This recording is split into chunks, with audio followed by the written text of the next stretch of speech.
She was the most powerful woman in the world. For 45 years, Elizabeth I ruled England with an iron fist wrapped in silk gloves. She defeated the mighty Spanish Armada, turned England into a global power, and became known as the Virgin Queen who needed no man. But behind the carefully crafted image of eternal majesty lay a horrifying secret. The final months of Elizabeth's life were a nightmare of agony, madness, and decay that would have destroyed her legendary reputation forever if the truth hadn't been buried for centuries. Today, we're pulling back the royal curtain to reveal how one of history's greatest monarchs met an end so terrible, so grotesque, that her own courtiers conspired to hide it from the world. This isn't the sanitized version you learned in school. This is the real story of how Queen Elizabeth I died, and it will change everything you thought you knew about the golden age of England. Welcome to the most disturbing royal death in history. By the winter of 1602, Queen Elizabeth I was living a lie that was slowly killing her. At 69 years old, ancient by Tudor standards, she had spent decades crafting an image of eternal youth and divine authority. But maintaining this facade required increasingly desperate measures. Every morning, her ladies-in-waiting would apply what they called ceruse, a deadly cocktail of white lead and vinegar, to her face and neck. This toxic paste created the porcelain white complexion that had become Elizabeth's trademark. Over her thinning, greying hair, she wore elaborate red wigs made from the hair of executed criminals. Blackened teeth, rotted from a lifetime of sugar consumption, were hidden behind carefully practiced expressions. But the lead-based makeup that preserved her image was slowly poisoning her from within. Lead accumulates in the body over time, causing a cascade of horrific symptoms: memory loss, severe abdominal pain, kidney failure, and neurological damage. After decades of daily application, Elizabeth's body was saturated with this deadly metal. Foreign ambassadors who met her in private were shocked by what they saw. The Venetian ambassador described her as very thin, her face very aged, her lips narrow, and her teeth yellow and unequal. But these were the lucky few who saw her without full makeup. Most of England still believed their queen was ageless. The lead poisoning was affecting more than just her appearance. Courtiers began noticing disturbing changes in her behavior. She would stand motionless for hours, staring into space as if seeing things that weren't there. Her once sharp intellect began showing gaps. She would forget the names of longtime servants or become confused about recent events. Most disturbing of all, she developed severe insomnia. Night after night, she would pace her chambers, unable to rest, her lead-addled brain refusing to shut down.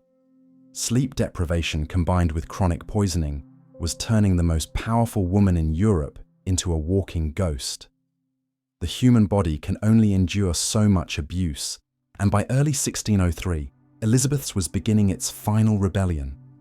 The lead poisoning had damaged her kidneys, liver, and nervous system beyond repair. But the Queen, stubborn and proud to her core, refused to acknowledge her mortality. Her appetite disappeared almost entirely. Food had become repulsive to her. Everything tasted metallic, a common symptom of severe lead poisoning. She subsisted on little more than broth and wine, her body growing thinner by the day. Her clothes, once fitted to showcase her regal figure, now hung loose on her shrinking frame. The insomnia grew worse. Elizabeth would go 3, 4, sometimes 5 days without sleep, pacing her chambers like a caged animal. Her ladies-in-waiting took shifts watching her, terrified that she might collapse at any moment. But when they suggested she rest, she would fly into violent rages, another symptom of lead poisoning. Her coordination began to fail. The Queen, who had once danced for hours, now struggled to walk across a room without stumbling. Her handwriting, once elegant and flowing, became shaky and illegible. Simple tasks, like holding a cup or turning the pages of a book, became monumental challenges. But perhaps most terrifying were the changes in her mind. Elizabeth began having conversations with people who weren't there. She would speak animatedly, to empty corners of the room, responding to voices only she could hear. Her courtiers exchanged worried glances but dared not question their sovereign's sanity. The lead was destroying her brain tissue, causing hallucinations and paranoid delusions. She became convinced that her food was poisoned, ironic, considering she was poisoning herself daily with her makeup. She trusted no one, not even her oldest and most loyal servants. In January 1603, what seemed like a simple winter cold struck Elizabeth down, but her lead-poisoned, malnourished body had no resources left to fight even the most basic infection. The cold quickly developed into something far more sinister. Her throat began to swell. At first, it was merely uncomfortable, a slight difficulty, swallowing that she dismissed as temporary. But within days, the swelling had become so severe that she could barely consume liquids, let alone solid food. Modern medical experts believe she developed quinsy, a severe throat abscess that was often fatal in the pre-antibiotic era. The pain was excruciating. Elizabeth, who had endured smallpox, dental surgery without anesthesia, and countless other medieval medical horrors, described this as agony beyond anything she had ever experienced. The infection was literally choking her from the inside. Her physician, Dr. John D., was baffled. The Queen's throat was so swollen that he could barely see down it. The tissue had turned an alarming shade of dark red, almost black in places. Pus leaked constantly from her mouth, forcing her to spit into ornate bowls that her ladies-in-wife emptied dozens of times per day. But Elizabeth, true to her stubborn nature, refused most medical treatment. She had always been suspicious of physicians, believing that they were more likely to harm than heal. Now, in her final illness, this distrust would prove catastrophic.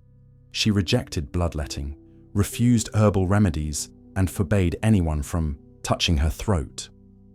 The combination of the throat infection and her existing lead poisoning created a perfect storm of suffering. The lead had already damaged her immune system, making it impossible for her body to fight the infection naturally. Meanwhile, her inability to eat or drink properly accelerated her physical decline.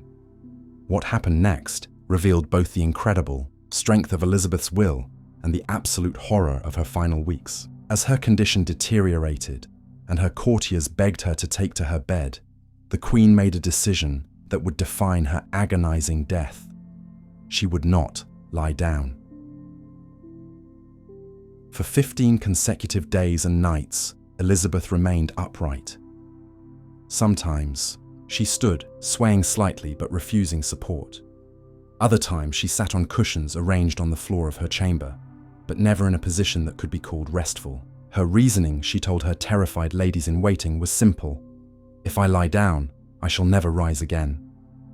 She was probably right. In her weakened state, lying flat might have caused fluid to build up in her lungs, drowning her from within. But her solution was its own form of torture. Imagine 15 days without proper sleep, fighting a severe infection, barely able to swallow, and remaining upright the entire time. The physical toll was horrifying to witness. Her legs, forced to support her failing body for days on end, swelled grotesquely. The skin stretched tight and began to crack, seeping fluid onto the floor. Her feet, once small and delicate, became bloated beyond recognition. One horrified courtier described her as looking like a scarecrow dressed in royal robes. But it wasn't just her body that was failing.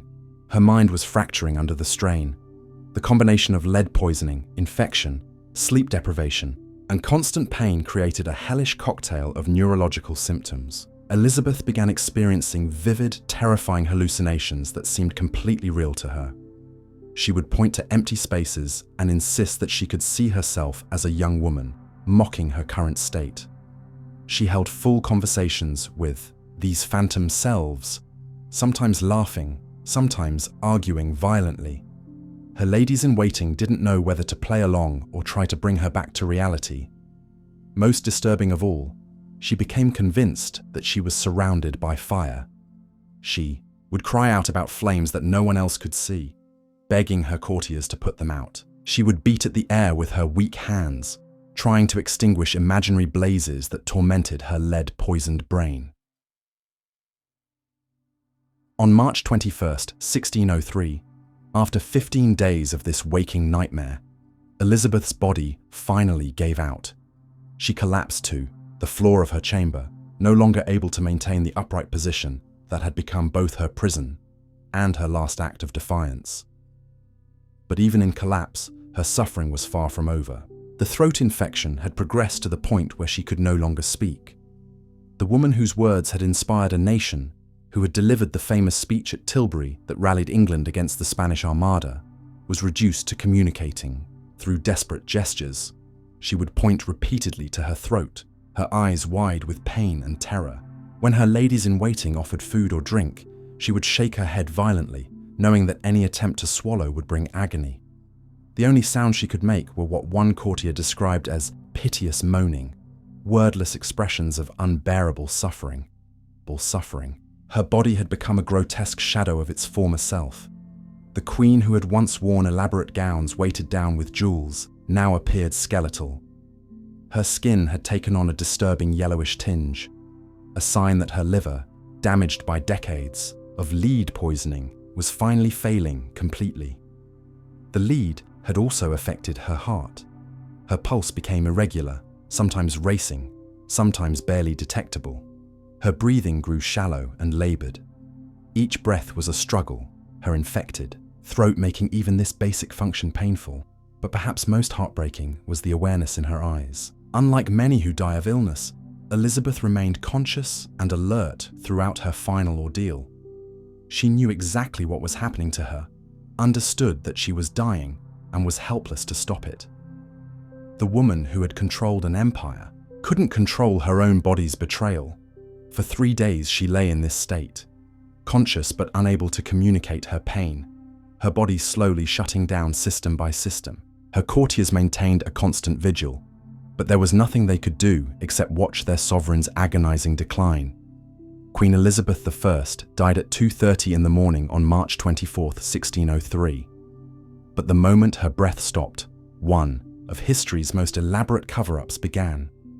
Her closest advisors, Robert Cecil, the Earl of Nottingham, and others, knew that the truth about Elizabeth's death could never be revealed. The English people needed to believe that their glorious virgin queen had died peacefully, surrounded by loving courtiers, blessed by God, and ready for her eternal reward. The reality was far different. Elizabeth had died alone in agony, her body destroyed by her own vanity and the toxic substances she had used to maintain her image. Her final weeks had been a nightmare of pain, madness, and grotesque physical decline that would have shattered the carefully constructed myth of royal divinity. Working quickly, they crafted the official narrative. The Queen had suffered a brief, mild illness and passed away gently in her sleep. They destroyed most of the medical records and sworn statements describing her true condition. The few documents that survived were hidden away in private family archives, not to be discovered for centuries. Even more disturbing was the preparation of her body for public viewing. The lead poisoning had left Elizabeth so disfigured that extensive cosmetic work was necessary to make her recognizable. Her face was rebuilt with wax and paint, her body padded to hide the extreme weight loss, her hands positioned to conceal the damage from the infection. The woman who lay in state was as artificial in death as she had been in her final years of life, a carefully constructed illusion designed to preserve the legend while hiding the horrible truth. The death of Elizabeth I stands as one of history's most tragic ironies. The Queen who gave England its golden age, who transformed a small island nation into a global power, who inspired Shakespeare and countless others, died in a manner that was anything but golden. Her obsession with maintaining an image of eternal youth and divine authority literally killed her. The lead-based cosmetics that preserved her appearance in public destroyed her health in private. The pride that made her a great ruler also made her refuse medical treatment that might have saved her life. For over 400 years, the true story of Elizabeth's death remained hidden. Only in recent decades have historians and medical experts begun to piece together the horrifying reality of her final months. The documents that survived the cover-up, combined with modern understanding of lead poisoning, paint a picture of suffering that would have horrified her contemporaries and destroyed her carefully crafted legacy. Elizabeth I lived her entire life on her own terms, and she died the same way, defiantly upright, refusing to surrender, maintaining her royal dignity even as her body betrayed her. But sometimes, the price of getting what we want is more terrible than we could ever imagine. The Virgin Queen's final secret reminds us that behind every legend lies a human being, fragile, mortal, and all too capable of suffering.